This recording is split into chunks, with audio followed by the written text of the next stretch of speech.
All right, this is going to be my UFL to NFL prediction. So basically, going through each position of the UFL players and basically saying who I think should be on an NFL team come next season.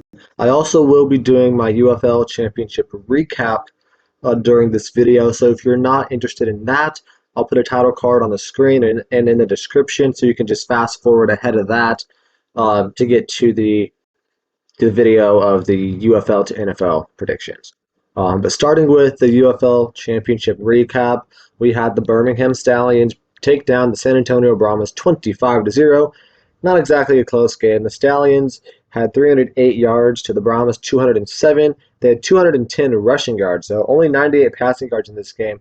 Not a very passive game here from either team. Martinez was 13 of 23 for 98 yards and a touchdown. He had 52 rushing yards and 2 rushing touchdowns as well. He did end up winning the championship MVP, had 150 yards and 3 total touchdowns, so pretty good performance from him. Ricky Person also had 102 yards in this game. So I kind of thought he definitely had a case for the UFL championship trophy, MVP trophy as well as safety Kavai Tizino. Probably said that wrong, but he had, I believe, a forced fumble, maybe 2 forced fumbles and a fumble recovery or something like that. So he was really good in this game as well. And when they when they hold the defending team to 0 points in the entire game, I feel like the defensive player for Birmingham should have won the award, but not too concerned about that. On the Brahma side of the ball, they had 2 turnovers in this game, only 52 total rushing yards in this game after having over 200 last week, so not a good look there for the rushing game. Chase Garbers was 18 of 26 for 115 yards. He was very indecisive at times in this game.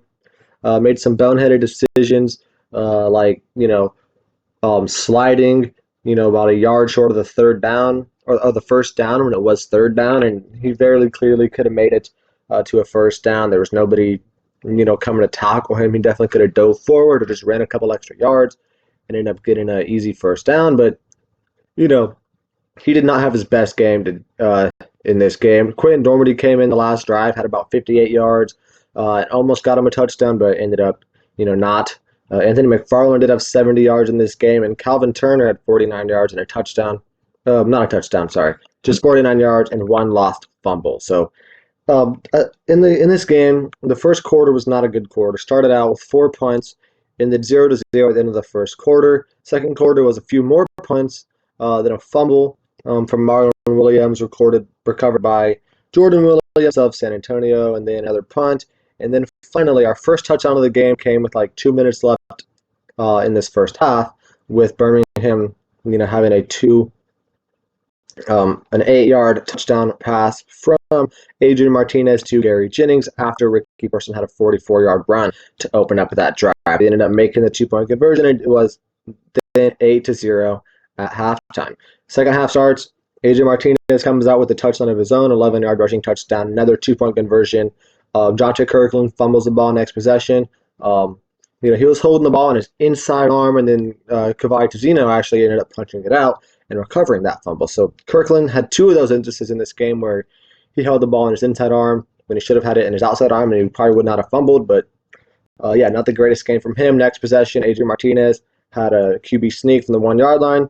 Did not make that 2-point conversion, but they ended up now up 22-0 at the end of the third quarter. So just complete dominance basically as soon as they scored their first touchdown there at the end of the second half, or at the end of the second quarter. Ended up scoring 1 more field goal in the fourth quarter, winning that game 25-0. So really good game here from Birmingham on both sides of the ball. First half was very sloppy from both sides. Second half was basically all Birmingham dominance, and San Antonio had one of the biggest collapses in the biggest game of the year there this season.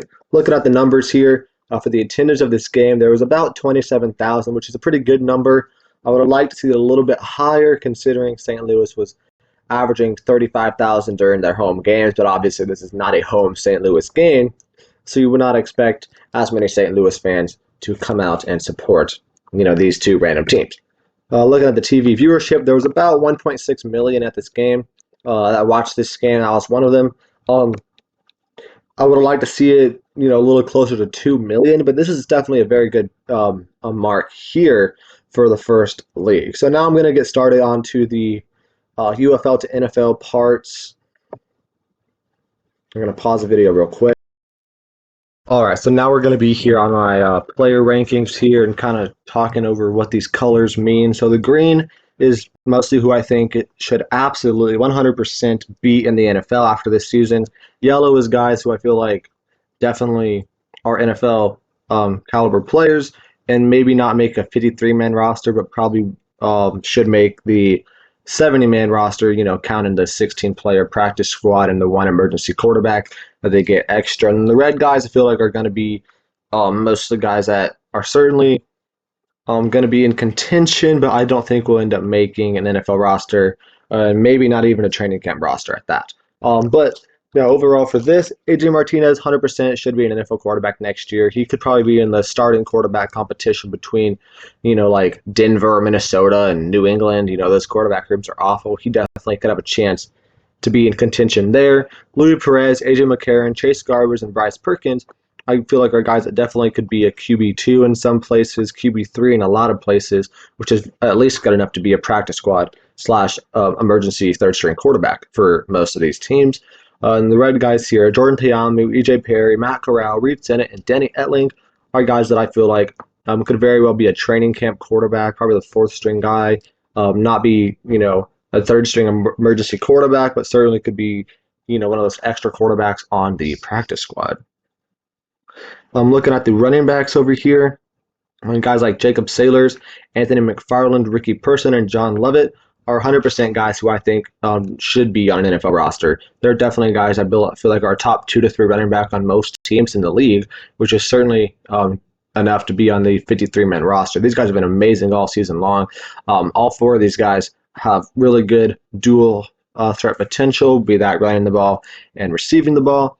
Guys like CJ Marable, Matthew Colburn, Davion Smith, Darius Victor, Wes Hills, Mark Thompson, and Wayne Gallman certainly are guys who I feel like are NFL caliber guys. Are not most of them aren't as great at dual threat receivers as the top 4 guys, but there's still some great dual threat, running back / receiver guys here in this second tier.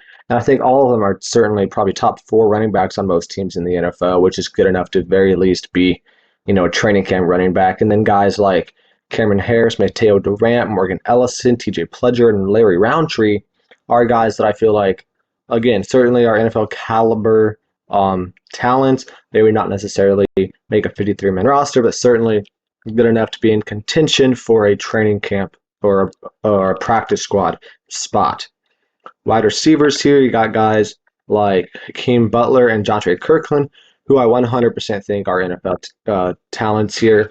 Guys like Justin Hall, J.P. Payton, Kelvin Harmon, David Davis, Tyler Vaughns, Vinny Papale, Marcus Sims, C.O.C. Mariner, and Marlon Williams are guys that I feel like definitely could be, in that tier between into the 53-man roster / the top of the practice squad.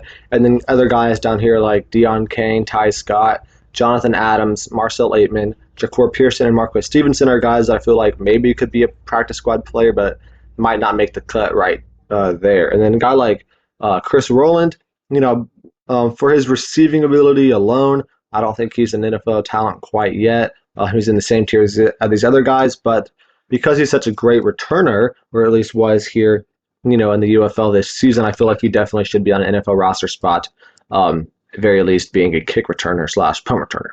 In the tight ends, you got guys like Sal Cannella, Jay Sternberger, and Cody Latimer. Cody Latimer said before this season that this was going to be his last season, so he's technically retired, I think, and he did get injured anyway, so I would not expect him to be signed by anybody, but I definitely feel like if he was healthy and wanting to continue his career, that he definitely is an NFL talent. And guys like Alex Ellis, Cole Hicatini, Bradley Moore McKinney, Jake Sutherland, and Jordan Thomas, certainly dudes that I feel like are top 3 to 4 tight end on most of these teams, which is good enough to at very least be a practice squad type player. And then Braden Bowman and Alizé Mack are guys that I feel like maybe could be a practice squad player, but again, might not quite make that cut. I don't have any offensive linemen on this list because I don't really have a whole bunch of stats and stuff and knowledge on the offensive linemen, so we're just going to skip over to the defensive linemen here. Where I got guys like Breland Speaks. I did not think he was the best defensive lineman in football this year, but because he has former NFL experience and because he played a full 10 games, even though I ranked him lower than Jalen Redmond and Malik Lawal, I still think he has a better shot of making the NFL because of his previous experience and him playing a full 10 games this season compared to only 4 and 7 for these other two guys. But for Jalen Redmond, Malik Lawal, and Chris Odom, certainly think that those guys are teams that could be rotational guys.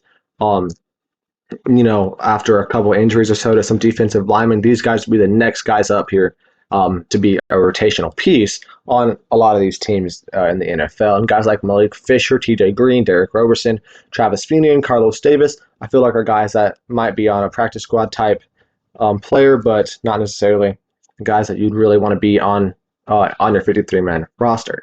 The best linebackers over here, we got Willie Harvey, Devontae Beckett, Mike Rose, Kaiva Tizino, and Donald Payne, who are really, really good linebackers here. Certainly guys I feel like are top 4 linebacker on most teams, which is good enough to be on a 53-man roster. Guys like Jordan Williams, Anthony Hines, Callahan O'Reilly, DeMarcus Gates, Jordan Ferguson, Damon Lloyd, DeJuan Hines, and Noah Dawkins are guys I feel like are right on the cusp of that training camps or the practice squad / 53-man roster type dudes. Definitely guys that I feel like are the next guys up if there were to be 1 or 2 injuries to the 53-man roster linebackers. And the red guys down here, Marquell Lee, JT Tyler, Reuben Foster, Frank Ginda, and Javin White are guys that I feel like maybe could be a practice squad player, but again, might not make that cut quite yet. And then for the DBs, you got a lot of these guys here. Jordan Mosley, Lamont McFadder, Michael Joseph, Quinterio Cole, Markel Roby, and Kai Nakua are certainly guys who I feel like are NFL talents, whether that be at a corner or safety / free safety type stuff. There's a lot of defensive back positions available in the NFL. There's a lot of, teams usually have like 9 guys or so, DBs, between corners and safeties that are on their 53-man roster. I definitely feel like these guys could be a top 9 DB on any roster in the league. Some of them could even be a top 4 to 3 on some of these teams. Guys like Kai Nakua certainly was one of those guys that was really good this year. Jordan Mosley had a lot of tackles this season. Definitely feel like he could be a top 4 DB on some of these teams. Guys like Jamal Carter, Donald Rutledge, Derek Abrams, Cameron Kelly, Miles Dorn, and Joe Powell, DJ Swearinger. Definitely guys I feel like are top 10 or so DB on most teams, which is right on the cusp there of being on the 53-man roster or the practice squad. And then guys like Garyon Conley, Darius Phillips, Monte Nicholson, Bryce Tornaden, Jenny Harris, Mark Gilbert, and AJ Hindy are guys, again, that are right on the cusp of being a practice squad player / not quite being good enough to do so. Looking at some punters, Marquette King, he's been in the NFL before. He's been the best punter in the XFL last year and the UFL this year. I'm not exactly sure why he wasn't on an NFL team this year after being the best punter in the XFL just last season, but he should definitely deserve a spot back on the NFL roster. I compared a guy down here, Brad Robbins, a Bengals punter, who had a 44-yard average with only about a quarter of his punts being inside the 20 and a long of 62. Looking at a guy like Marquette King, significantly higher average, higher percentage inside the 20-yard line, and a higher long punt. So definitely a guy that Marquette King is definitely better than Brad Robbins of the Bengals.